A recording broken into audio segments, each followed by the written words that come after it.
I'm David Griffin. It's the 6th of February 2018 and I'm here at Chesterfield in the pavilion at Queen's Park and I'm talking to Geoff Miller. Geoff, thanks again. We reached at the end of the last interview the moment where the winning run's been hit. You've scampered home for the single and there's you and Tunners, two Derbyshire lads. Yep. In the middle at Lord's, about to be engulfed by 20,000 people, most of whom don't know what the result is. Absolutely, that was the point. Lots of people said that to me, that they had no idea whether we'd won or lost. Yeah. So, do you remember that moment is a little trite, I suppose. But I mean, what was the feeling? What was the emotion that was huge, relief? Huge, mass. Yeah, that we've won something for Derbyshire. You know, we put all this effort in year after year after year. And you look back, I remember sitting in the changing room after thinking the people in the past who made this possible. Absolutely. And obviously Eddie John came into it very much. Yeah. You know, that was the start of it, this progression. Yeah. I mean, it was unquestionably the at that time the high point, because hardly anyone could remember 36. You know, you'd have to be pretty old to have remembered that triumph. And in those days, I doubt people travelled anyway. It wouldn't have got the same sort of exposure that a Lord's final got, when in those days the BBC broadcast it, probably 10 million people watching it at home. I remember from that final the preamble where they said these are unfashionable, these counties, they won't produce much of a game. And it did they say that, did they? Absolutely. And it turned out to be one of the great it was, games, it was, great games. So what was the reaction after that then? You presume stayed down in London and celebrated? Yeah, I think we were in the, I don't know what it was called then. Was it called the Westmoreland then? It's been so many names. Yeah, it's now the Danubius now, but it was called either Regent's Park or Westmoreland, whatever. Yeah, I remember Woody didn't change out of his, he got the rosette on, the Derbyshire rosette in his whites, and just gallivanting about around them. So did you have family there? Any family down? I don't. I think Carol was there. Yeah, really? I think Carol was there. But not allowed in the pavilion, presumably. Oh no! And Tunners told us his mum wasn't allowed into the end of the game. You're joking? No way. No. No. But of course, what many people forget is we had a game to play the following day, didn't we? Did we go to Sussex? Yeah, for a John play. Yeah, I think we got beaten easily, didn't we? As Bud says, for one run it could have been the worst weekend of my life. He says because we got hammered at home the following day. He says one less run on the Saturday it would have been a nightmare. Yeah, but I don't think, the thing is, if we hadn't got that one run on the Saturday, we'd have probably been in a better state of health on the Sunday, to be honest. Yeah. I assume the celebrations went on somewhere into the... Oh, no, I don't think so. It must have, that feeling though, must have been so, to be a part of it. Yeah. This is the county. Well, you don't appreciate it. All right, you do to a certain, but you don't really appreciate the enormity of it at the time, do you? It's only as things get later and later in the progression of time that you start to think, what we've just achieved here is something brilliant. Well, I guess posterity does that too, because you think it's 36 years, 37 years this year since that. It's 25 since we won the Bensons and Lords. You think, where did those years go? Yeah. Now, it's well documented that side broke up. Yeah. But nonetheless, there were players who were coming to the end of their career anyway. Yeah. There was a natural. I know Hendo went off to Notts, but I think we'd had the best of him, hadn't we? Without a doubt, at Derbyshire. Yeah, but I don't know if you ever talked to Hendo. I don't think Hendo was fully fit for that game either. I don't think he was. I think he performed because he wanted to be part of Derbyshire and not let anybody down. But he wasn't fitness-wise up to what he was normally, 100%. We've not talked to him on this project yet, but he said so at the 25th reunion. He did stand up and say it wasn't a good day physically for him to do that. So it's all back to Derbyshire, and largely the same side going forward then into 82, apart from Hendo and David Steele. Yes, but I think the fact that we'd won something put a kind of a pressure on the situation. If we can win something, then we've got to keep on winning things. And I don't know whether the impetus or the power to make it successful was there anymore. You know, I think people were looking. I think maybe they're looking off the field by the financial situation. Well, we've won something, so I think we deserve a little bit more or whatever. I don't know, but my life was just wanting to play for Derbyshire and win something for Derbyshire. I mean, historically, looking back at it, I view it from the boundary. Yeah. We had a team of good players, some were international, some weren't. Barlow came in and gave it that real oomph that it needed. That was then carried on by you guys with the addition of Woody and Steele, good overseas players, to the NatWest. And then it was almost as if that was it. That was the cut-off point. The side had been built up and created to win a trophy. Right. But then it wasn't, there was nothing in place then for, well, where do we go from here? Well, that is the point, you know, if you go into Test cricket, I'm sorry for having to move into it, but if you go to the great West Indies side and the great Australian side, you know, and England, when I was involved in England, the necessity was not to just stick, you've got to stick with the same side for continuity and selection continuity and result continuity, but you've got to be feeding people in every now and then so you don't lose this. And what West Indies did, they lost, bang, all of their players, lots of their players, all at the same time. And if you lose 4 or 5 key players within the space of 1 or 2 years, that takes some filling. And it happened with West Indies, it happened with Australia, they went through a similar kind of situation. And Derbyshire were probably in that same kind of position where instead of just feeding people in, and you have to say to somebody who is an integral part of that side, well, yes, you're good enough to be in this side, but we need to feed 1 or 2 in, so I would just have a break in this game. So you get a kind of a natural rotation system and then bringing back in, but giving this lad experience, the new player an experience, so when he does get a full run, you know, he's learned from the seniors or what it's all about, as opposed to bringing 3 or 4 of those kind of players in and it being detrimental to results. Yeah. Well, it was actually, if you look at that decade that followed the NatWest, in actual fact, it was almost a rerun of the 70s, because Derbyshire started almost again with a few good players like yourself, like Barnett, like Bob Taylor inside. John Hampshire came in, almost like the David Steele thing. And then, but there were a lot of young players. They got to a final in '88, which they lost because they just weren't ready. Maybe like your side in '78, but by '90 and '94, they'd matured. So it was quite a big upheaval in '83, of course, where Barry Wood lost the captaincy, resigned the captaincy, and Kim was appointed as the new captain. Did that come as a surprise that such a young player was appointed? No, I think if you remember. That season, Woody was relinquished of the captaincy before the end of the season, and they asked me. I just captained the last few games of that season. I think that's right. And you need to have a look back on that. In fact, I'm sure it's right. And at the end of the season, they had to make a decision on who the future captain was going to be, and they'd obviously discussed it. And they took us into a room and they said, we're going to appoint Kim, which was absolutely fine. You know, this was the future of Derbyshire cricket. So, you know, Kim took over the captaincy then with his own ideas. Can I just ask you briefly about the impact of good people off the field? Because I'm mindful that during that successful period, and during the successful period in the 90s, Charlie Elliott and Guy Willett are 2 giant figures in Derbyshire cricket, more known really for what they did off the field than on it, even though Charlie played in the 36 Championship with his side. But that, I would imagine you would say that that's an important part of it, having those respected. Well, they knew what cricket was about. Absolutely. That's what I was just going to say. That they knew what cricket was all about, and they knew how cricketers thought.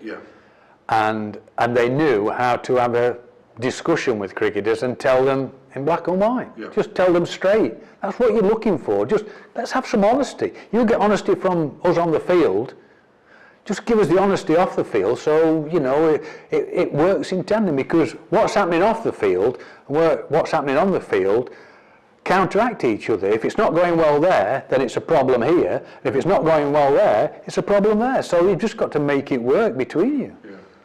In 1984, you I mean, Richard Hadley did the double famously in 81 and 84, and it was unheard of for anyone to do the double post 1969. Is it because of the amount of games? Too few games. Yeah. Hardly ever happened. Yeah. But you came really close, and obviously, as an all-rounder, I know you've had various pinnacles and peaks in your career, but you got 910 runs, 86 wickets. I mean, that's...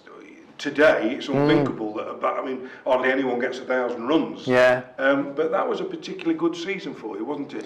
Would you say you were at your peak then? You could score runs, you could take wickets. You were. Obviously, you know, you don't get those kind of results with.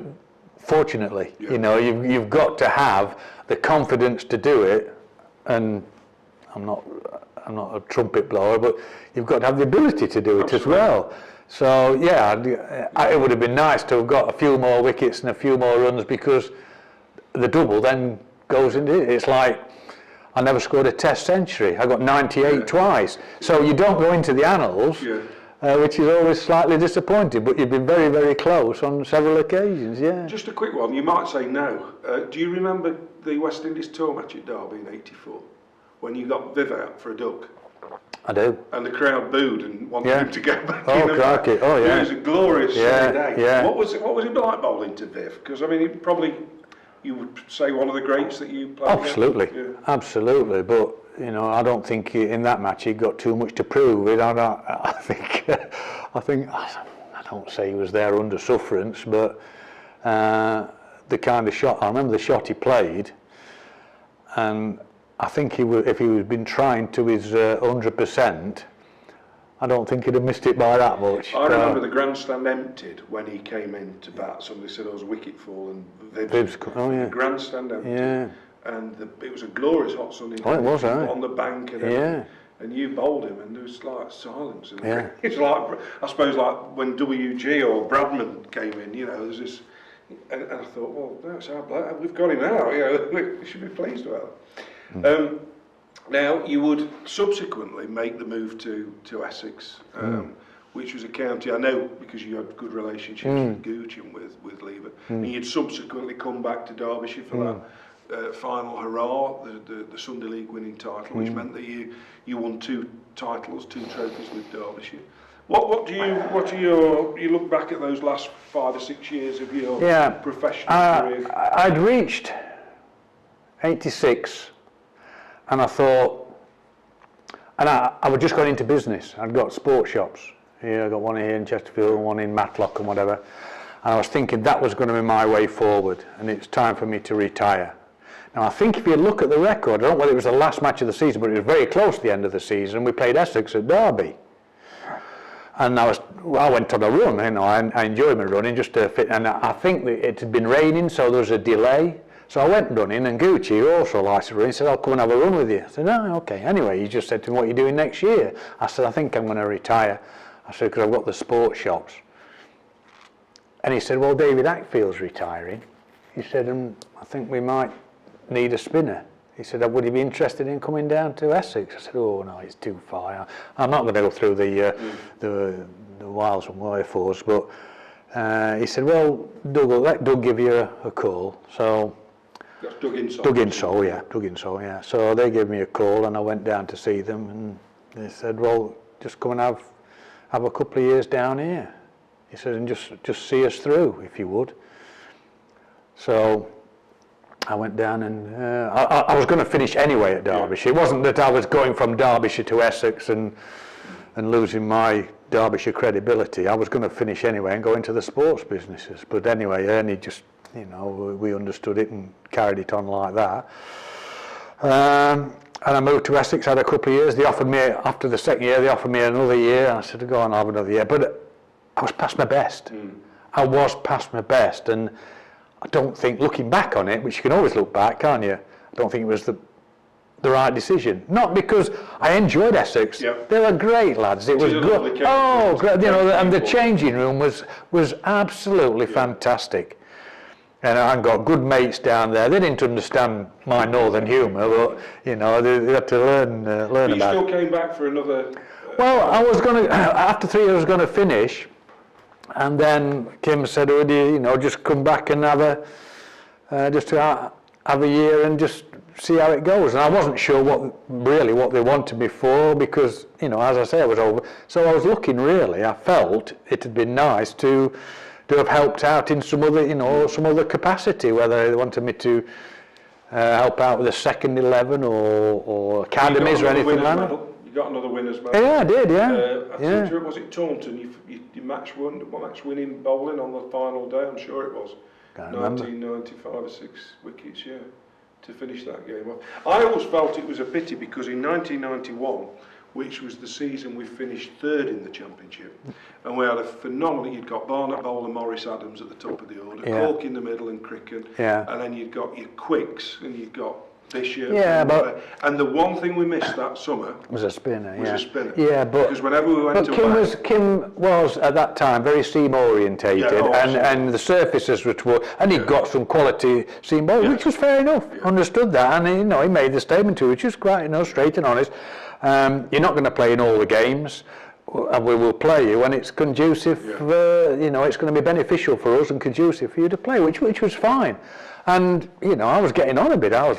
If we're talking now, I was 38 then, so I fully understood that and accepted that. But I just felt there'd be some other capacity at a later. I could do that year there, playing wise bits and bobs, add my mind to it and my help to it, and then move on to something else, which never happened. And of course, and we'll do, I think, because time will beat us again in a moment, we'll do one more interview about your post-playing career. But the stand-up bit, the comedy bit, the after-dinner bit, was that something that was coming into your life when you were playing? Never. It wasn't? Never. Right. Never anticipated it whatsoever. Right. Somebody asked, I'll tell you what happened. I came back from somewhere, I'd been on tour somewhere, and I've said this to many people. I was walking through the streets of Chesterfield, just come back from Australia or something, I can't remember where it was, and a good friend of mine, who, God bless him, no longer with us, Ian Vardy, who was at Wilkins and Vardy, the estate agents, he's walking the other way. He said, "Oh, just the man." He said, "Thursday night, Rotary Club, Terminus Hotel." Long gone as well. I said, yeah, that's long gone, I said, "I'm not in Rotary." He said, "No, speak at it." I said, "Oh, no, I don't do speaking." He said, "No, I'm not asking you, I'm telling you, you're speaking." Really? He said, "I've done enough favours for you, you're speaking at this one, it's Thursday night, 2 nights time, be there at 7 o'clock. So, did that. I was dreadful, absolutely dreadful. Had you not done something? I'm sure my memory's telling me that when Barlow was here, didn't you and Hendo do something? Oh, yeah, but that wasn't a speech. It was like a skit on. Yeah, we did tap room. Arthur and Sam. Tap room. Them all Derbyshire. Brilliant. That was natural as well. People said that. Who scripted this for you? I said, nobody scripted it. What do you mean? Someone just do it naturally. It's still available on. We've talked about it actually. We've talked about it, and Endo said, "Yeah, I'd love to do that again. We could." And you won't have to write a script. We just carry on it, because it wasn't Eddie Barlow. No, it was Eric Baslow. That's right. And it's two old blokes. Two old blokes whose minds were going or whatever. Yeah, with pints of beer talking about dukey boxes in pub. Oh, funny. In fact, they did it on a radio once. They did it on Derby radio. Yes, that's where I heard it. Yeah, they heard it, but they said, "These are two sporting celebrities of the county. I want you to phone in and tell us who you think they are." And nobody knew it. They hadn't got a clue who they were or who we were. Yeah. So I did that speech. John Lever then asked me to go down to Southend to do a benefit function for him, which I went down there, and that was a nightmare as well. So I just thought to myself, if people are going to keep asking me to speak, I'm going to have to sit in the bath, and I'm going to have to get some stories sorted. So I started looking back and creating stories. We'll call the halt there, and in a minute I think we'll listen to some of those stories, and also the final chapter so far, which of course was your elevation to the ranks of national select. Yeah. Thanks again, Geoff. Okay.